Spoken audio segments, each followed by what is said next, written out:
All right, welcome to today's Explainer. We're diving deep into a really beautiful Buddhist concept called flower opening, seeing Buddha. It's an idea that might just change how you see spiritual practice, turning it from this endless, frustrating effort into a single moment of, well, sudden clarity. So let's just jump right into the big puzzle. A lot of us have heard that if you just chant a Buddha's name, you can get to this really focused, calm state of mind. Sounds simple enough, right? But, anyone who's actually tried it knows the truth is it's anything but simple. And this quote right here, it just hits the nail on the head. It perfectly captures that frustration. You have the goal, 1 day, 2 days, 7 days of focus. But in reality, man, even one single moment of a quiet mind can feel totally out of reach. So what are we all getting wrong? Okay, so the core instruction is pretty straightforward. Chant the name Amitabha Buddha to get to that undistracted state. But the fact that it's so hard, that suggests something, doesn't it? Maybe we're taking the words a bit too literally. Maybe the answer isn't about chanting harder, but about understanding it in a whole new way. So this is where our investigation really begins. We're going to start by decoding the very words at the center of this practice. What if the whole secret has been hiding in plain sight this entire time? First clue, the name Amitabha. It's not just the name of some guy from long ago. Nope. In the original Sanskrit, it actually means infinite light and infinite life. Now, this is a huge shift. It suggests Amitabha isn't some external person we're calling out to. It's actually a description of our own true, boundless nature. And here's the second piece of the puzzle, and this is a real game changer. The word for chanting, it doesn't just mean making sounds with your mouth. The deeper meaning is tung tung niam, which is all about contemplating, remembering, holding something in your mind. The practice suddenly moves from your lips to your consciousness, which, of course, brings up a really brilliant, logical question. Think about it. You can't really miss someone you've never met, right? You can't picture a face you've never laid eyes on. So if we're supposed to be contemplating this infinite light, well, we first have to see it. And that right there, that leads us straight to the solution. If we have to see it before we can contemplate it, then the missing key has to be some kind of seeing, just maybe not with the eyes we're used to using. To really wrap our heads around this, let's use a metaphor. Just imagine for a second that our true nature, our deepest consciousness, is the water of the entire endless ocean. Now, think of our physical body and our ego and all our thoughts as a cup that's been dipped into that ocean. Now, the water inside that cup, our individual consciousness, it starts to think it's separate. It feels small, limited by the walls of the cup.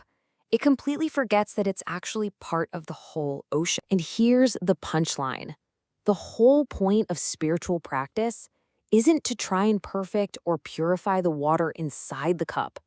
The point is to dissolve the cup itself, to remove the barriers so the water inside can realize it was never separate to begin with. And that is Hua Kai Kien Fats.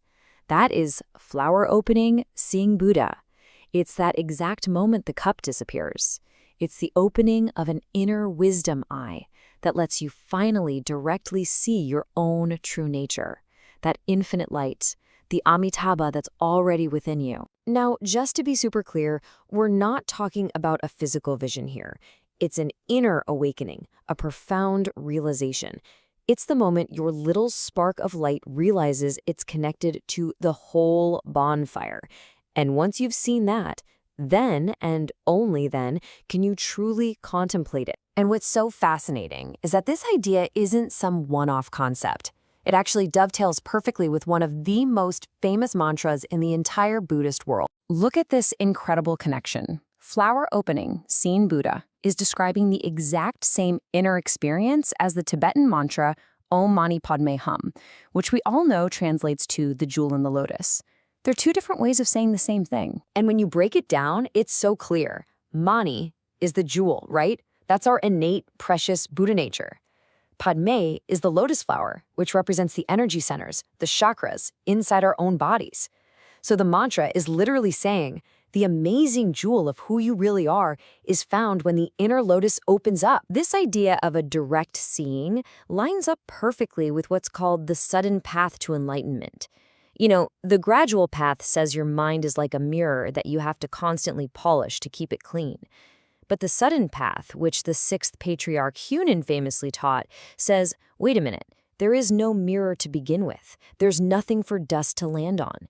It's about a direct, instantaneous awakening, an opening of the flower. So what does all this mean for us in a practical sense? Well, this completely flips the script on the goal of the practice. It's no longer about some future reward, but about a reality you can access in the present moment. Think about the idea of rebirth in the Pure Land. A lot of people see that as something that happens after you die. But with this new perspective, it becomes an active practice. It's the experience of your true self, your consciousness, learning how to go beyond the limits of your body and merge with the infinite. And you can practice that right here, right now, while you're alive. So the practice becomes a clear three-step process. First, you have that awakening, the flower opening. Then, step 2, you practice walking that inner path every single day. It's like learning the route to the grocery store so well you could do it in your sleep. And then step 3, when the time finally comes to leave the body, there's no fear, no confusion. You already know the way home, which really boils down to this one powerful central idea. Rebirth isn't some destination you passively wait for after you die. It's a path you have to actively learn to walk while you are still alive. It's a skill you cultivate. And that leaves us with one last big question to think about. If this infinite, boundless, light-filled nature is who we fundamentally are, then what is it exactly that's keeping that inner door locked? What's preventing our own flower from opening?